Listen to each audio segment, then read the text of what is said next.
Eric, let's get to your top pick in the sector because it caught me by a bit of surprise. We talk about the outperformance of so many of these larger cap tech names. Your top pick for 2025 in the large cap space is Uber. Why Uber?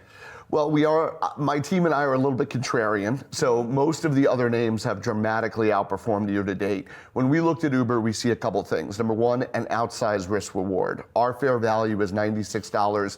That's dramatically up from where the stock is trading 55% today. upside you're looking Correct. for? Wow. With, we believe, not much downside. The stock also has gotten caught up in a lot of debates in the last few months.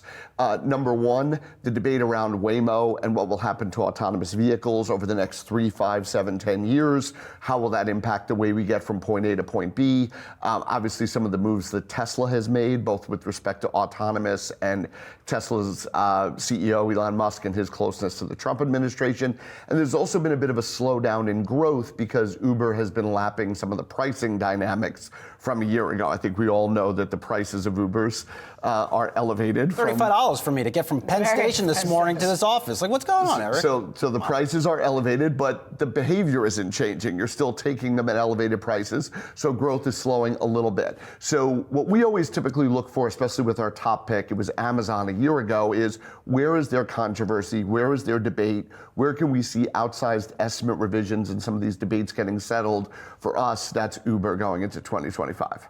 Is Uber going to cede driverless cabs to Musk? And if so, what's the outlook? Not next year, but as you're an analyst, you're modeling out Uber's earnings potential 5 years from now when there might be a couple million of these robo-taxis floating around. So in our work and in coordinating with the global autos team at Goldman, we believe it is going to be a very long duration cycle before there are enough autonomous vehicles on the road to satiate the demand that are on the streets of Manhattan right now at 10 a.m. Eastern on a Monday. As a result of that, the operators and owners of these vehicles are going to seek yield or return in the interim, and it's much more likely what you're going to see is something akin to the partnership that Waymo has announced with Uber in certain cities, where these vehicles are going to be put into the Uber app. So you're going to be standing on a corner, open up the Uber app, and not only is there going to be the usual choices of different types of supply, but lo and behold, autonomous vehicles are going to be there as well. Because there isn't a human driver, they might be cheaper, but they also might not be as available because there won't be as much supply, so your wait time might be longer. And that's how we think the supply side of this marketplace evolves on the mobility business for Uber. Eric, getting back to some of your other big picks, you have Google, Amazon, and Meta, you say are among the best positioned buy rating on all of those stocks here heading into the new year. Given what you were just saying before, some of the outperformance that we have seen of these larger cap names, what does that upside maybe more specifically look like? So Amazon among those three probably has the most upside. We believe Amazon still has exposure to the widest collection of the secular themes you want exposure to in the digital economy.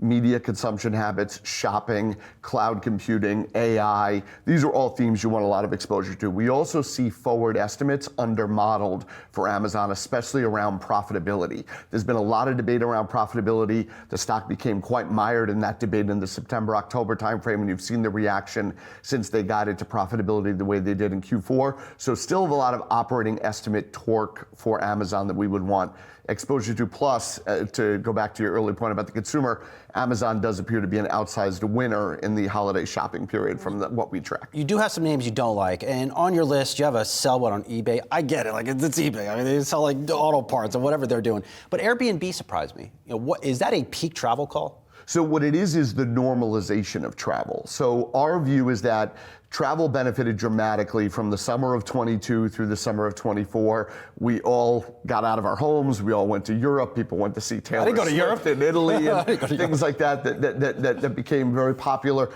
Away from that, we see a normalization to high single-digit growth, but the industry still needs to make a lot of investments. So a growth investment slowing while making investments and somewhat depressing margins, we don't love that setup from a risk-reward standpoint going into 2025. All right, Eric, always great to have you. Thanks so much for making the time, especially joining us here on set today. Thank you. Happy holidays.